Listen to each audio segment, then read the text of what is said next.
Hello everyone, welcome back to OCD Recovery's YouTube channel. I have a video today very similar to my last video that was about 30 to 35 minutes long covering ROCD. But today I'm going to cover Harm OCD and I have another blueprint about everything I want to cover. So I'm going to give you basically a basic opening of what we're going to cover and then go through every single thing that may or may not be involved in Harm OCD. And that will be self-harm, aka suicide OCD, fear of losing control, or the fear of harming other people, etc., etc., which the fear of losing control has worked into both, of course. Before I go any further, please subscribe, hit that like button, go through our playlist of Harm OCD and go and watch some of the other videos. Kirsty's done some great videos. I believe Moman has. There's just a lot of really good content on our YouTube channel. We have a Harm OCD seminar coming up. I can't remember when it is. But if you're interested in any of those, please email phil@ocdrecovery.com and he can give you all the information you're looking for based on these things. So let's go into what we're going to talk about in this video. So the first thing we're going to talk about is what is Harm OCD. And I'll go through and talk about all the different aspects of it. Kind of like if you were to Google search what is Harm OCD, which I don't recommend doing if you've been Googling a lot, but just in that manner. And we'll go over, avoidance behaviors, reassurance behaviors, analyzing and rumination, the gray area where all those go over each other. The irrational beliefs, I have 7 of them written down, but there's dozens of them, but these are the big 7 I could think of.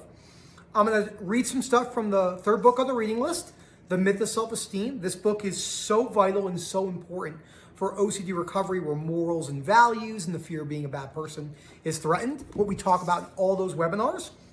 And then we're going to talk about the first book on the reading list, How to Stubbornly Refuse to Make Yourself Miserable About Anything, Yes Anything, a very important book. I'm going to go through one of the exercises that I always go through, which is on page 96 and 97, which is basically the REBT or the DIB sheet, the Disputing Your Irrational Beliefs, and we'll go through that. And then I have some final thoughts I want to talk about that I think are very important for all OCD recovery journeys, but I think it's important to cover those in finale with this. So what is Harm OCD, right? So Harm OCD, we have self-harm, right? Suicide OCD, and then we have the fear of harming other people. And that can take the shape in anything from loved ones to our pets to anyone, etc., etc.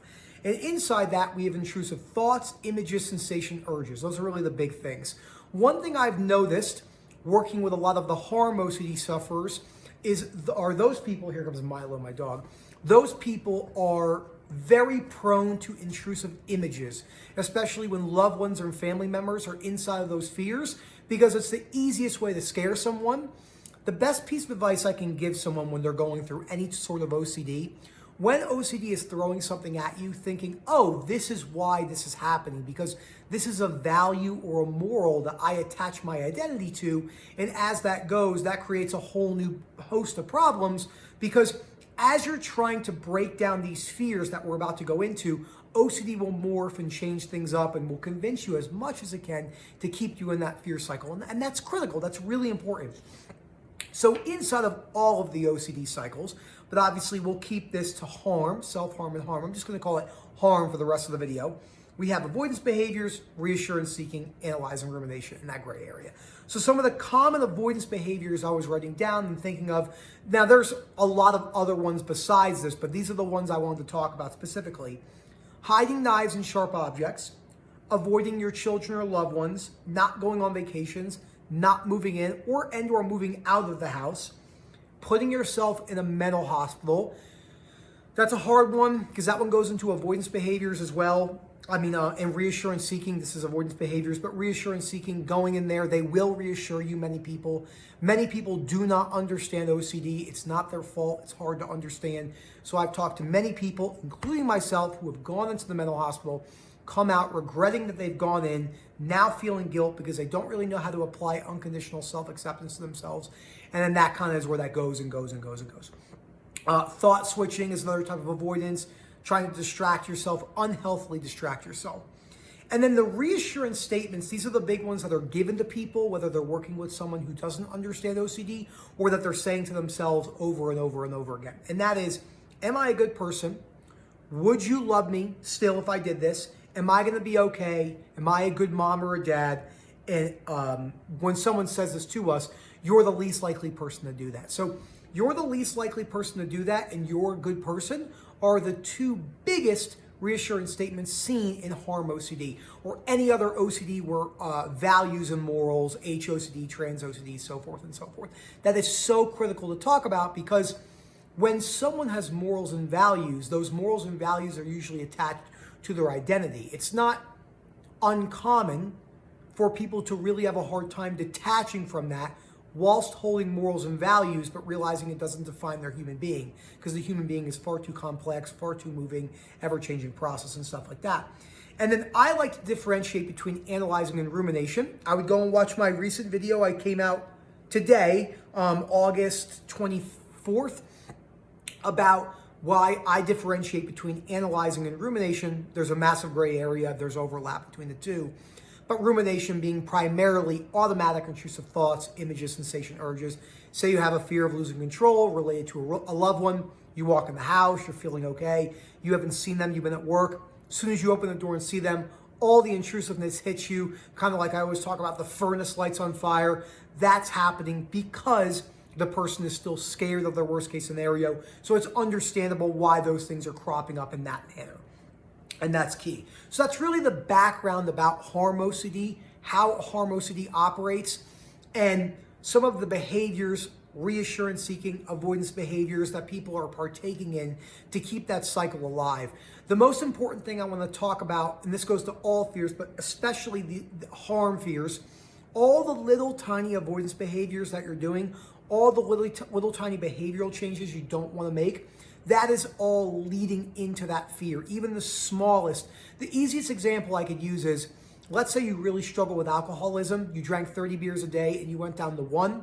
There's no such thing as an alcoholic being able to balance alcohol. They are an alcoholic. There is no balance.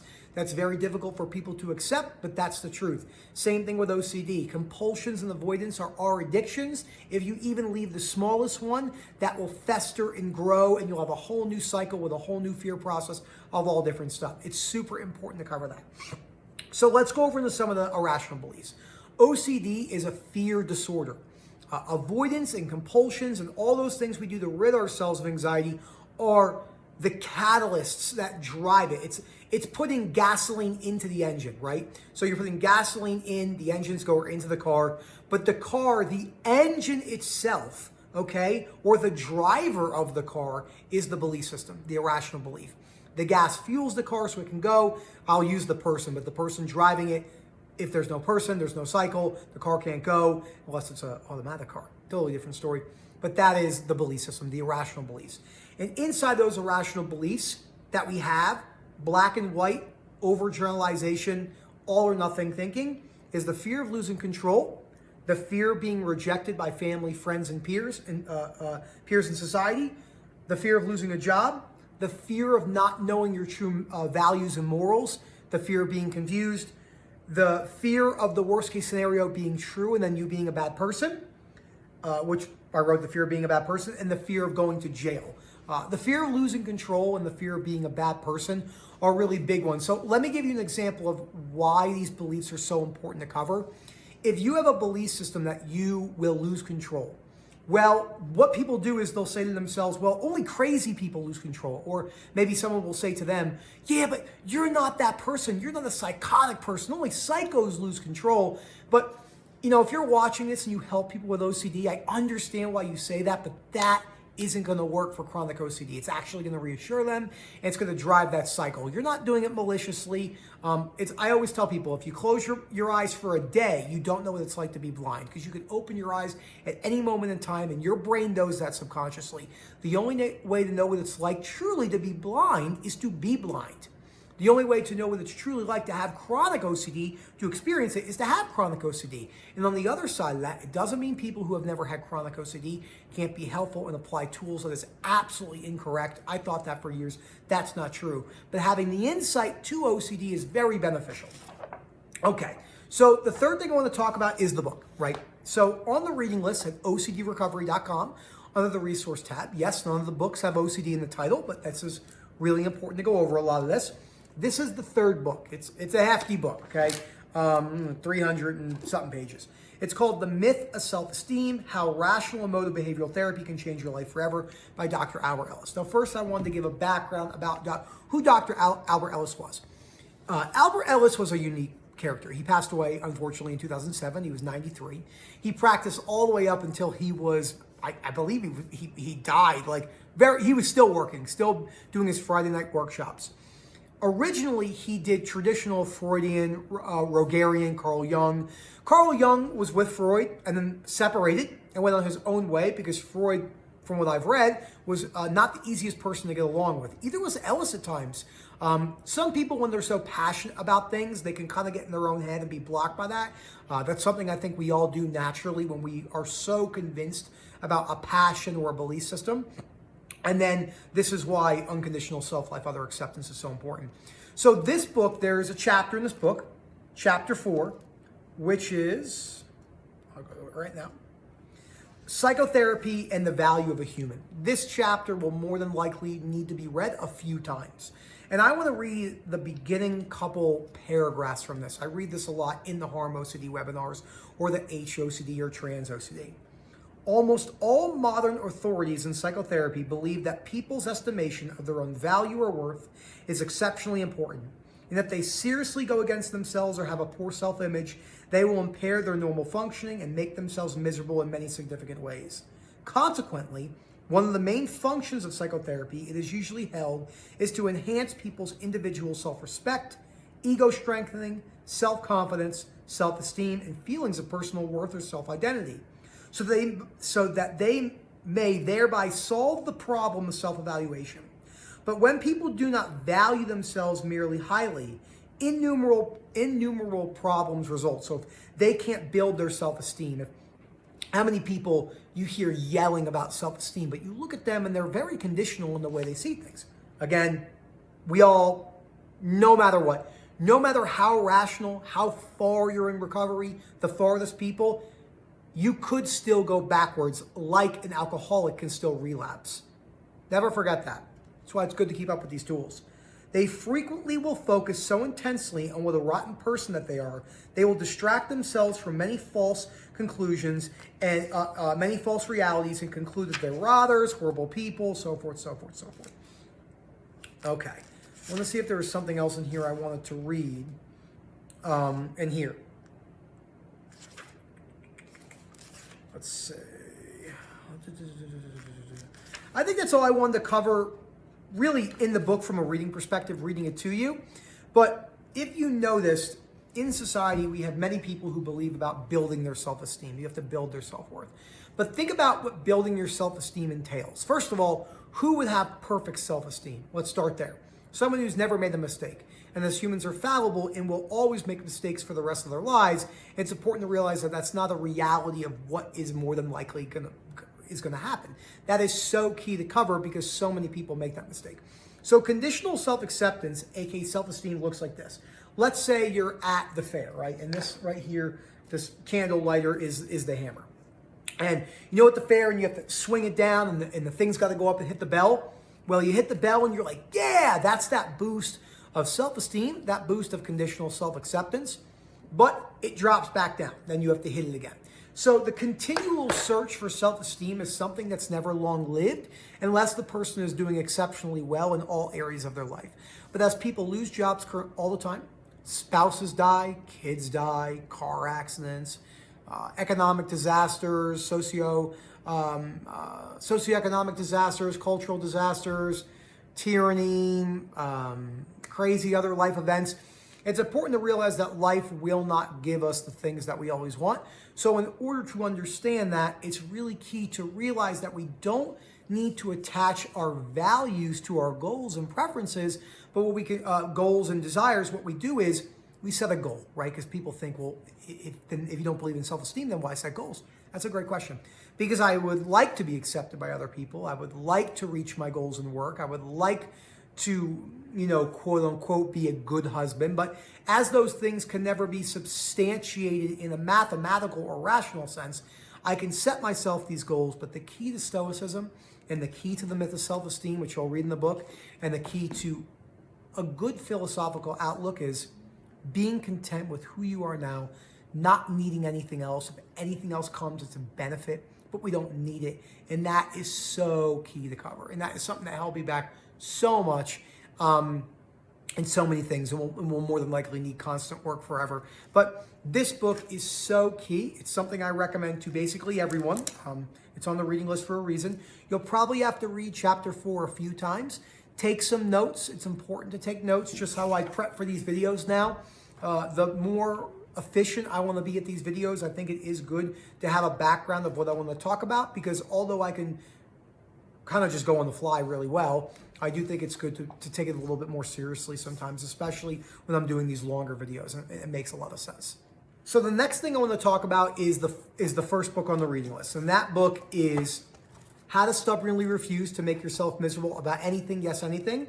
Dr. Albert Ellis's #1 seller. On the top of this book, there's a great quote. I don't really read this quote a lot, but it is, "No individual, not even Freud himself, has had a greater impact on modern psychotherapy by psychology today." Now, opinions are just opinions, but I tend to agree with that opinion. I think Freud was amazing. Freud had some extremely good concepts, but I think Freud was very off on many things.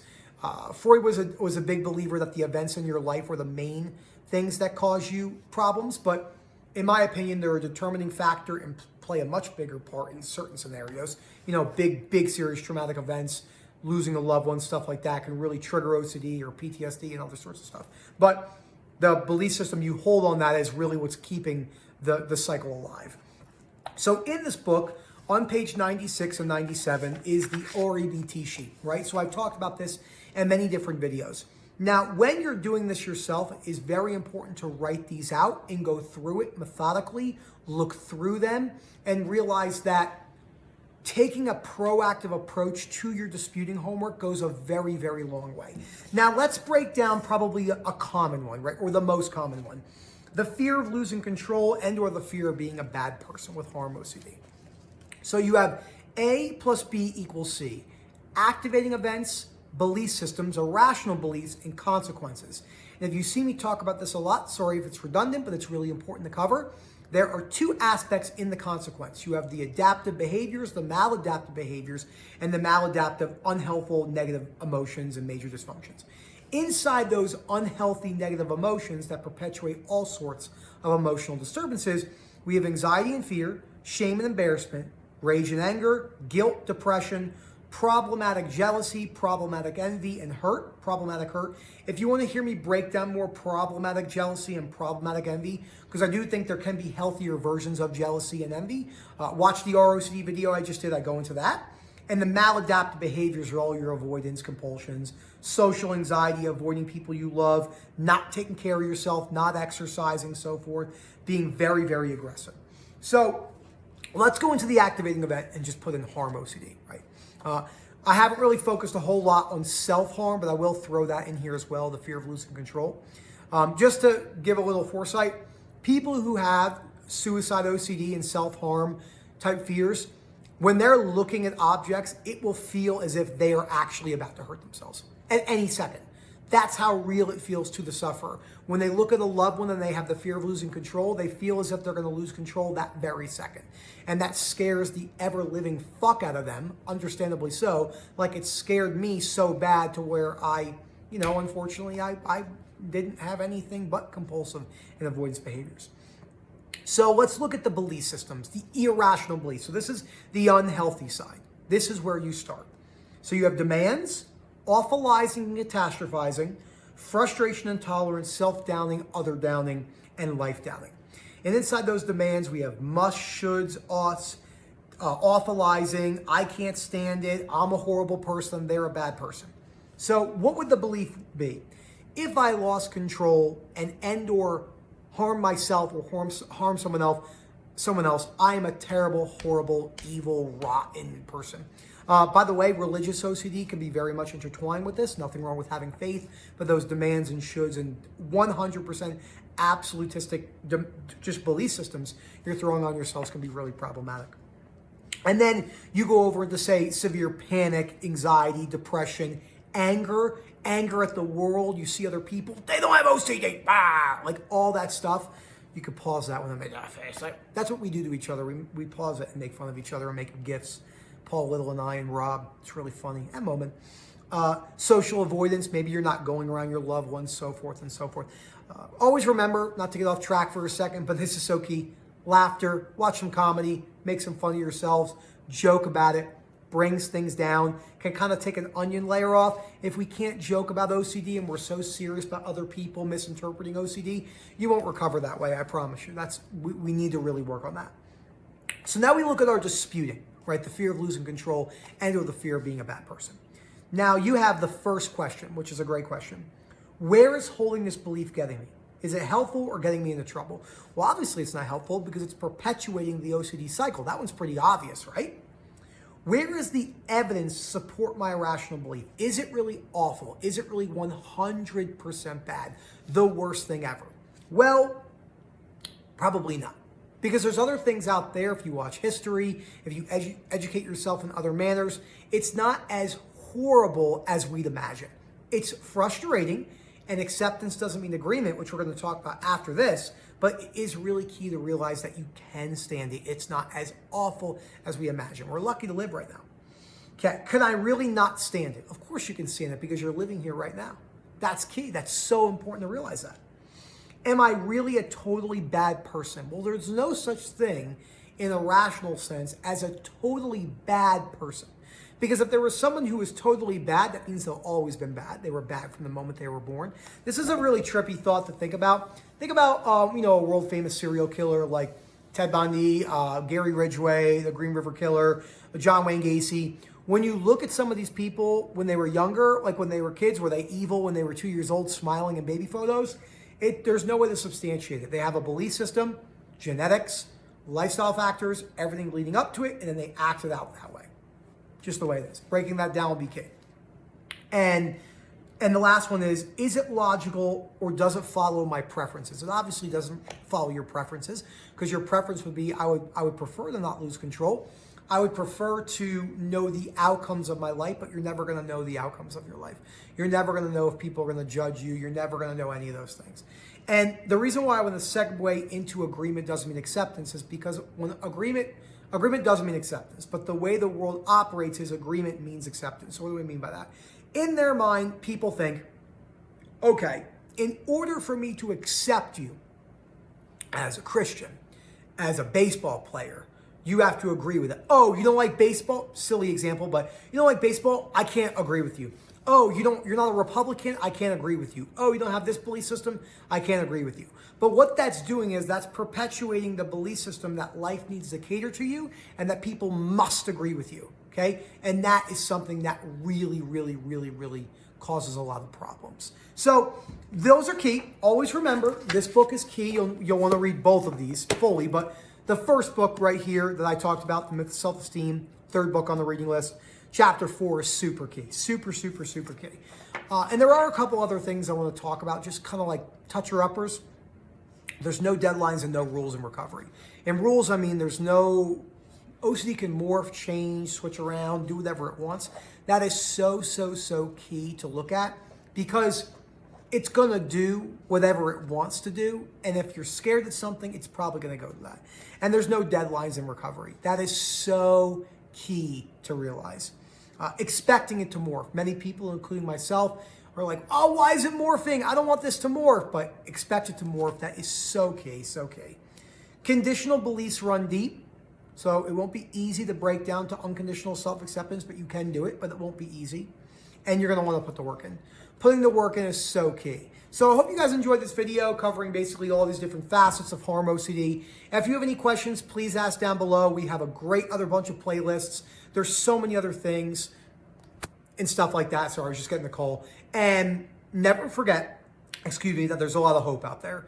Watch a lot of videos, see a bunch of different sufferers, see where we are. I know what it's like. I was in a mental hospital. I was in a really bad spot. I just never thought I would make any improvements. But thank you so much for watching. And as always, have a great day.